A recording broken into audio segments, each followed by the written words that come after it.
कितने बरसों बाद आज किसी ने उसके नाम की टेर दी थी। उसके हाथ आटे से सने हुए थे, इसीलिए वहीं से उसने नौकरानी को आवाज दी, चंपा देख कौन आया है। थोड़ी ही देर में चंपा उसके पास आकर बोली, बाई जी कोई तरुण आए हैं। तरुण? वो हतप्रभ रह गई, शरीर में एक सिहरन सी दौड़ गई। फिर उसने पूछा, तरुण कि अरुण? कुछ ऐसा ही नाम बताया बाई जी। वो उफ कर कर रह गई। लंबी आह भरकर उसने सोचा, बड़ा अंतर है तरुण व अरुण में। एक वो जो उसके रोम रोम में समाया हुआ है और दूसरा वो जो बिल्कुल अनजान है। फिर सोचा अरुण ही होगा, तरुण नाम का कोई व्यक्ति तो उसे जानता ही नहीं। ये ख्याल आते ही उसका रोम रोम पुलकित हो उठा। तुरंत हाथ धोकर वो दौड़ती हुई बाहर पहुंची। देखा तो अरुण नहीं था। आप अपर्णा है ना? आने वाले पुरुष के शब्द उसके कानों में पड़े। जी, मैं अरुण का दोस्त तरुण हूँ। मन में तो उसके आया, कह दे कि तुमने ऐसा नाम क्यों रखा जिससे अरुण का भ्रम हो, लेकिन प्रत्यक्ष में होठों पर मुस्कुराहट बिखेरते हुए बोली, अंदर आकर बैठिए, चाय तो लेंगे। और बिना उसके जवाब की प्रतीक्षा किए वो अंदर चली गई। चाय की केतली गैस पर रखी तो यादों का उफान फिर उफन गया। कैसा होगा अरुण? उसे याद करता भी है? जरूर करता होगा, तभी तो उसने अपने दोस्त को भेजा है। कोई खबर तो लाया ही होगा। तभी चाय उफन गई। उसने जल्दी गैस बंद की और चाय लेकर बैठक में आ गई। आपने व्यर्थ कष्ट किया, मैं तो चाय पी कर आया था। कष्ट कैसा? आप पहली बार तो मेरे घर आए हैं। तरुण चुपचाप चाय की चुस्कियां भरने लगा। उसकी खामोशी अपर्णा को अंदर से बेचैन कर रही थी कि कुछ बताए भी। कैसा है अरुण? कहाँ है? कैसे आना हुआ? यही हाल तरुण का था। बोलने को बहुत कुछ था, लेकिन बात कहाँ से शुरू की जाए तरुण कुछ सोच नहीं पा रहा था। आखिर अपर्णा ने ही खामोशी तोड़ी। अरुण कैसे हैं? उसका एक्सीडेंट हो गया है। क्या? अपर्णा की चीख ही निकल गई।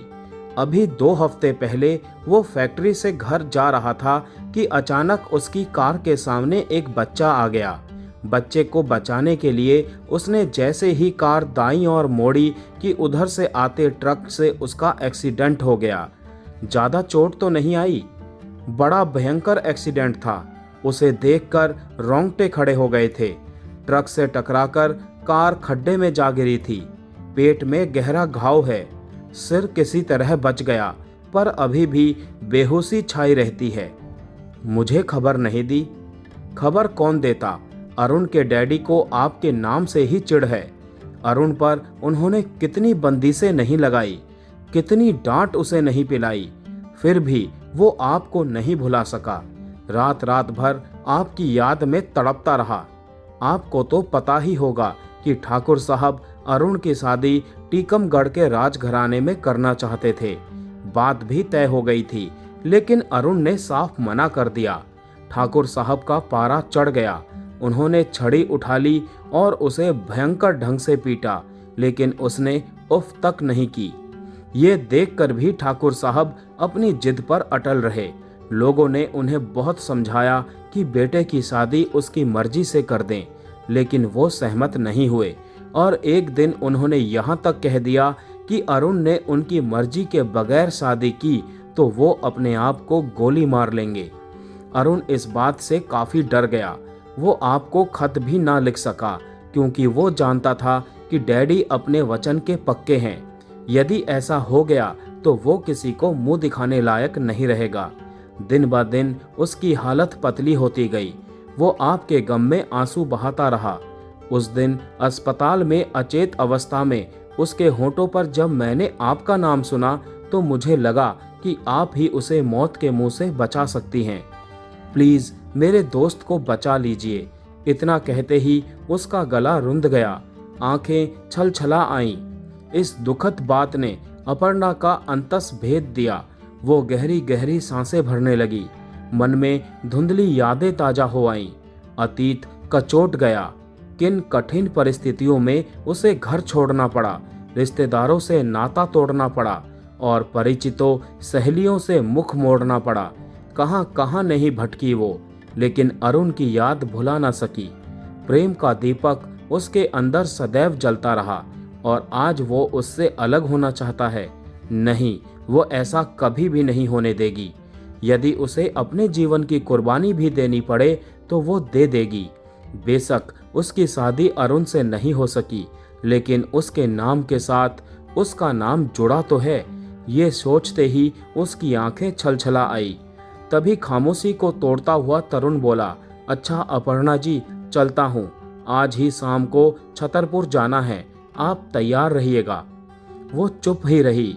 हाँ ना उसके मुख से कुछ नहीं निकल सका और तरुण हवा के तेज झोंके सा बाहर निकल गया। अतीत की परछाइयों ने फिर उसे समेट लिया। एक एक लम्हा उसे कुरेदता गया। कॉलेज के दिनों में उसका साथ अरुण से हुआ था। अरुण उसकी कक्षा का मेधावी छात्र था। दोनों की सीट आसपास थी, इसीलिए उनमें अक्सर किसी विषय पर बहस हो जाया करती थी। अरुण के तर्क इतने सटीक होते थे कि वो हार जाती थी। हार की पीड़ा उसके अंदर छटपटाती रहती। वो पूरी कोशिश करके मंझे हुए तर्क उसके सामने रखती, लेकिन वो उतनी ही कुशलता से उसके तर्क काट देता। तर्क वितर्क का ये सिलसिला कब प्रेम में परिणित हो गया, दोनों को ही पता नहीं चला। दोनों घंटों बातों में मशगूल रहते और अपने प्रेम के इंद्रधनुषी पुल बनाते। कॉलेज के कैंपस से लेकर चौक चौराहों तक ये प्रेम जोड़ी चर्चित हो गई। अपर्णा के पिता हरिशंकर उपाध्याय धार्मिक विचारों के थे। वो अध्यापक थे। उनके एक ही संतान थी अपर्णा और उसे वो उच्च से उच्च शिक्षा दिलाना चाहते थे, लेकिन बेटी के जमाने के साथ बदलते रंगों ने उन्हें तोड़ कर रख दिया। उन्होंने अपर्णा को समझाते हुए कहा, बेटी अपनी सीमा में रहो, जैसे इस परिवार की लड़कियां रही हैं। तुम्हारा इस तरह ठाकुर के लड़के के साथ घूमना मुझे बिल्कुल पसंद नहीं। पिताजी, मैं उससे शादी करना चाहती हूँ, अपर्णा ने जवाब दिया। चुप नादान, तेरा रिश्ता उससे कैसे हो सकता है? वो क्षत्रिय है, हम ब्राह्मण हैं। लेकिन पिताजी, वो मुझसे शादी करने को तैयार है। उसके मानने से क्या होगा, जब तक कि उसके परिवार वाले ना माने। वो बहुत बड़े आदमी हैं बेटी, उनसे ये रिश्ता कभी मंजूर नहीं होगा। तब हम कोर्ट में शादी कर लेंगे। चुप बेशर्म, वो गुस्से से आग बबूला हो गए। जा, चली जा मेरी आंखों के सामने से, वरना। यही हाल अरुण का था। जब उसके डैडी सूर्यभान सिंह को इस बात का पता चला तो वे क्रोध से पागल हो गए। ये उनके लिए बर्दाश्त से बाहर था कि उनका लड़का एक मामूली पंडित की लड़की से प्यार करे। उन्होंने पहले अरुण को बहुत समझाया, लेकिन जब उसकी बात का उन पर कोई असर नहीं हुआ तो उन्होंने दूसरा गंभीर उपाय सोचा। वो सीधे हरिशंकर उपाध्याय के पास पहुंचे, जो उस समय बरामदे में बैठे स्कूल का कुछ काम कर रहे थे। ठाकुर साहब को देखते ही वो हाथ जोड़कर खड़े हो गए। हाँ तो पंडित हरिशंकर, ये मैं क्या सुन रहा हूँ? अपनी जोरदार आवाज में ठाकुर साहब ने कहा। बहुत ख्वाब देखने लगे हो तुम। जी ठाकुर साहब, मैं समझा नहीं। अच्छा, तो तुम्हें अब ये बताना पड़ेगा। जिस बात को पूरा कस्बा जानता है, उससे तू कैसे अनजान है? देखो पंडित, अपनी लड़की को समझाओ कि वो मेरे बेटे से मिलना छोड़ दे, वरना मैं तुम बाप बेटी का वो हाल करूँगा जिसकी तुम कल्पना भी नहीं कर सकते हो। ठाकुर साहब, ये क्या कह रहे हैं आप? मैं आज ही उसकी खबर लेता हूँ। माफ़ करें, माफ़ करें। ठाकुर साहब के कड़े प्रतिबंध के बाद भी अरुण अपर्णा से छुटपुट मुलाकात करने में सफल हो जाता, जिसकी भनक किसी न किसी तरह ठाकुर सूर्यभान को लग ही जाती और वो गुस्से से भिनभिना उठते। उन्होंने दूसरा उपाय सोचा, क्यों ना हरिशंकर का तबादला छतरपुर से कहीं और करा दिया जाए, और ये कार्य वहां के विधायक से कहकर करवा दिया। इधर पंडित हरिशंकर घबरा गए थे। तबादले का जैसे ही उन्हें आदेश मिला, फौरन छतरपुर छोड़ दतिया आ गए। अपर्णा को भी पिताजी के साथ आना पड़ा। वो दिन अपर्णा के जीवन का सबसे बोझिल दिन था। जब बिना अरुण से मिले उसे दतिया आना पड़ा। जुदाई के 100 तीर उसके दिल में चुभ गए थे। अरुण का घर से निकलना बंद था। वो जाते जाते एक बार मिल लेना चाहती थी, लेकिन उसकी हर कोशिश नाकाम हुई। एक यही दुख उसे लगातार पूरी यात्रा सालता रहा। पिताजी के साथ अपर्णा चली तो आई, लेकिन अरुण को भुला न सकी। दतिया आए अब 1 साल हो गया था। उस दौरान अरुण की उसे कोई खबर नहीं मिली। पढ़ाई भी उसकी बंद हो गई। पिताजी को उसकी शादी करने की जल्दी थी। मास्टर हरिशंकर ने एक अच्छा घर देखकर अपर्णा की सगाई बिना उससे पूछे ही कर दी। ये पता चलते ही उसने शादी करने से इनकार कर दिया कि वो शादी करेगी तो सिर्फ अरुण से। यह सुनकर पिताजी उस पर बरस पड़े। तेरी ही वजह से मुझे छतरपुर छोड़कर दतिया आना पड़ा है, फिर भी तू अरुण के नाम की माला जप रही है। कितना सताएगी मुझे। भला इसी में है कि तू घर छोड़कर कहीं निकल जा। ऐसा मत कहिए पिताजी। अपर्णा गिड़गिड़ा पड़ी। समझने की कोशिश कीजिए। मुझे कुछ नहीं समझना। अगर तू यहाँ से नहीं जाएगी तो मैं ही चला जाता हूँ। ले रह ले तू यहाँ। आखिर दिल के हाथों मजबूर होकर अपर्णा ने वो घर त्याग दिया और अपनी सहेली नीता के पास भिंड चली आई। नीता की मदद से उसे भिंड में नौकरी मिल गई। खाने पीने का जरिया हो गया। किराए पर मकान भी ले लिया। इसी बीच उसके पास शादी के कई प्रस्ताव आए, लेकिन उसने सबको ठुकरा दिया। वो दिन याद आते ही उसकी आंखें डबडबा आई।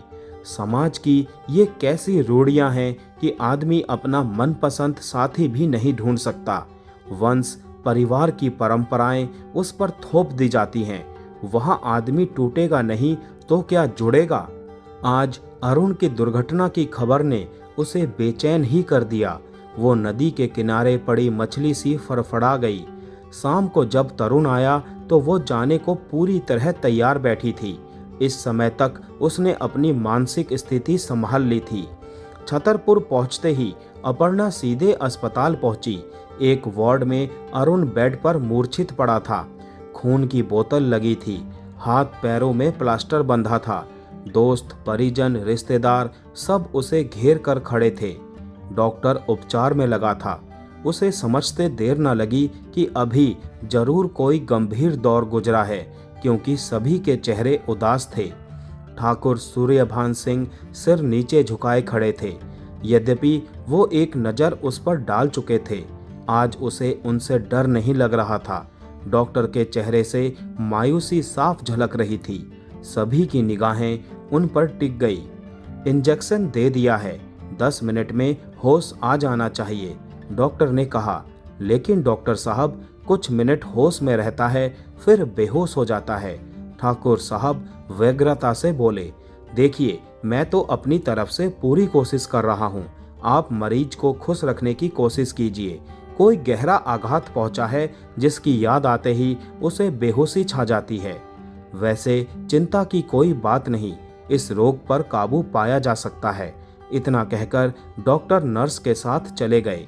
मौत सा सन्नाटा छा गया। किसी को कुछ सूझ नहीं रहा था। तभी तरुण अपर्णा की ओर देखकर बोला, आप कोशिश कीजिए, शायद होश आए। 1 हफ्ते से ये इसी तरह पड़ा है। होश में आने पर भी किसी से एक शब्द नहीं बोलता। यह सुनते ही अपर्णा निडर होकर अंदर गई और अरुण के पास पहुंचकर बोली, अरुण, अब मैं कहीं नहीं जाऊंगी, यहीं रहूंगी तुम्हारे पास। लेकिन तुमने तो कोई दूसरा घर बसा लिया, तुमने तो शादी कर ली। अरुण, क्या कहते हो? किसने कहा तुमसे ये? मुझ पर विश्वास नहीं? विश्वास तो था, लेकिन कैसी बात करते हो? मैं तुम्हें कैसे समझाऊं? तुम्हारे नाम के अलावा कोई दूसरा नाम मेरे होंठों पर कभी नहीं आया। मेरी आंखों में आंखें डालकर देखो, सच क्या है तुम्हें पता चल जाएगा।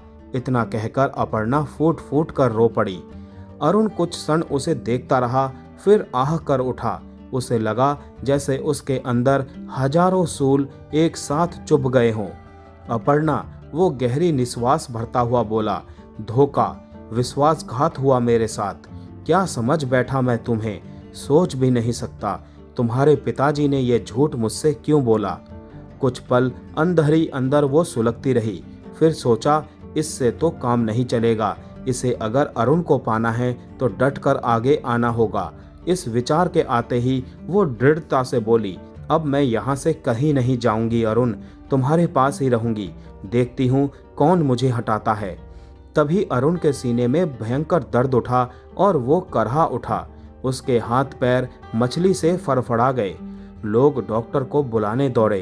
अरुण हाफता हुआ बोला, बहुत देर हो गई अपर्णा, अब मैं नहीं बचूंगा, मुझे माफ।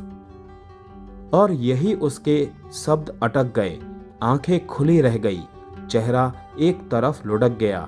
यह देख अपर्णा की चीख ही निकल गई। उसे जब होश आया तो देखा ठाकुर साहब और 2-3 लोग उसके पास खड़े थे। अरुण के शरीर को स्ट्रेचर पर रखा जा रहा था। वो तेजी से स्ट्रेचर की तरफ लपक कर बोली, इन्हें मत ले जाओ, मैं भी इनके साथ ही जाऊंगी। ठाकुर साहब अपर्णा को पकड़ते हुए बोले, ये क्या कह रही हो अपर्णा, पागल हो गई हो। वो शेरनी सी दहाड़ उठी, पागल तो आप हैं, इन्हें पागल बनाकर मार दिया, अब मुझे पागल बना रहे हैं। मुझे आपकी कृपा की जरूरत नहीं है ठाकुर सूर्यभान सिंह। आपने भले ही मुझे अपने घर की बहू नहीं बनने दिया, लेकिन विधवा बनने से आप मुझे नहीं रोक सकते। और वो जोर जोर से सिसक पड़ी। काश मौत कुछ पल ठहर जाती तो वो मांग में सिंदूर तो लगा लेती। आज इस स्थिति में कुछ पूछने को भी उसके पास नहीं था। सब कुछ पहले से ही सूना सूना सा था।